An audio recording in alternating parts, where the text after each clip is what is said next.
some major facts about Russia-Ukraine war. Before going this, dealing with some major facts about Russia-Ukraine war, I introduce some agenda like historical context of Russia-Ukraine war, major events and timeline, international responses for humanitarian impact, global economic impact, current status and future outlook, possible outcome and their conclusion.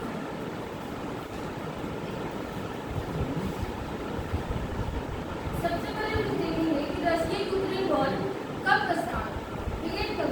तो Russia Ukraine war फरवरी 2014 में Crimea पर कब्जे के साथ शुरू और 2022 में Ukraine पर पूर्ण पैमाने पर आक्रमण के साथ ये बढ़ता ही गया। कोशिश करना कि 7 से 8 मिनट में खत्म करना। नेक्स्ट हम देखेंगे हिस्टोरिकल कॉन्टेक्स्ट।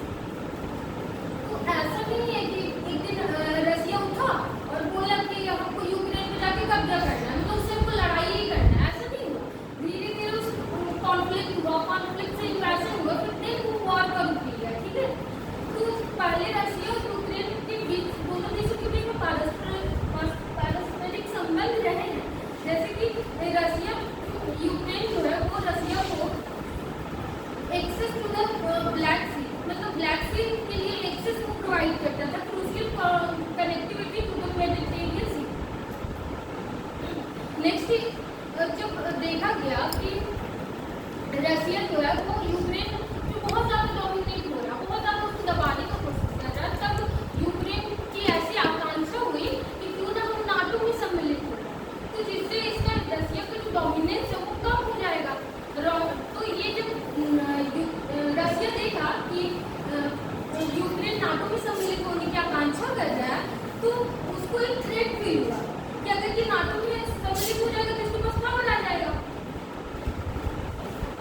तो उसकी कुछ next major events and timeline 2014 में एनेक्सेशन ऑफ क्रीमिया, इसमें क्रीमिया पर कब्जा करने पर यूक्रेन रूस के प्रति विरोध प्रदर्शन करने लगा। तो उस समय जो राष्ट्रपति थे यूक्रेन के यानुकोविच, उनको हटा दिया गया, विरोध करने लगा। फिर नेक्स्ट 24 फरवरी 2022 में रूस ने पूर्ण पैमाने पर आक्रमण शुरू कर दिया, जिससे यूक्रेनी सेना को बहुत ज़्यादा चैलेंजेस, बहुत ज़्यादा डिफिकल्टीज को सामना करना पड़ा। Next slide please. Next year international response. इसमें हम लोग देखें कि जब रशिया बहुत ज़्यादा दबदबा बढ़ाने लगा, तो उसमें देखा गया कि अब रशिया को भी अदर देश लोग, ये सेकेंड वर्ल्ड वॉर के बाद बहुत ज़्यादा दिन तक चलने वाला ये युद्ध था, तो सारे देशों का तो ध्यान जाएगा इतने बड़े युद्ध में। तो जब देखा गया कि बहुत ज़्यादा रशिया डोमिनेट कर रहा है यूक्रेन में, तो बहुत सारे देशों ने उसमें अपना पक्ष रखा, तो जिसमें सैंक्शन लगाया गया अगेंस्ट रशिया कि उनके बैंक्स, एनर्जी एक्सपोर्ट एंड की इंडस्ट्रीज को थोड़ा उनको मतलब जो फंडिंग वगैरह मिल रही थी वो कम कर दिया गया, जिससे उनका फॉरेन इन्वेस्टमेंट वगैरह डिक्लाइन हुआ, मतलब कम होने लगा। जब इन्वेस्टमेंट कम हुआ तो कहीं ना कहीं उससे इकोनॉमिक में प्रभाव पड़ेगा, और जब उससे इकोनॉमिक को गर्दन तक कुछ लिया जाएगा तो फिर वो कैसे वो आपको इन्वेस्ट करेगा पैसा, कैसे फिर आगे ज़्यादा यूज होगा, नहीं होगा। तो फिर नेक्स्ट में फिर उसका मिलिट्री एड टू यूक्रेन, इसमें देखा गया कि यूक्रेन जो है वो पहले कहीं दब रहा है, तो उसको ऊंचे उठाने के लिए बहुत सारे देशों ने उनको सपोर्ट किया। इसमें रशिया का सपोर्ट कम हो गया बहुत सारे देशों ने, जैसे इंडिया मतलब पीस बैलेंस पीस स्थापित करने का काम किया, और यूक्रेन को कहीं ना कहीं नाटो के जितने भी देश थे वो लोग एक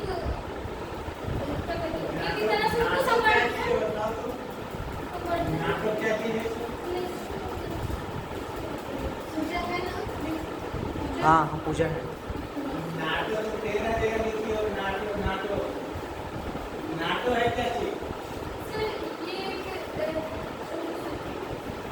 इसका फुल फॉर्म नाम है पीछे बोलो पूजा। टॉपिक की जगह साइन कर दी हो।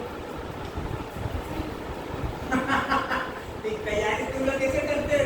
नाटो तुम्हारे बारे में बता रही है। नाटो में हाँ सब नॉट ऑर्गेनाइजेशन टीटी और ऑर्गेनाइजेशन। एशिया कितने भाग में बटा हुआ है? ये पॉलिटिकल और उसका जो ये नाटो कौन है?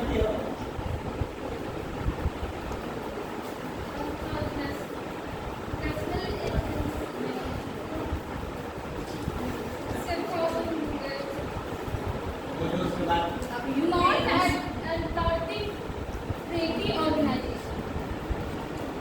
नॉट ये ऐसा सामरिक जगह का है, ये अपने जो देश है इसे लड़ता है। सर सामरिक नहीं बुझाता होगा, युद्ध बोलिए। युद्ध समझती हो? सब वरियर लोग हैं वहाँ लड़ने के लिए, जितना कंट्री है सब। ठीक है, तुम पढ़ के तैयारी नहीं किए रे?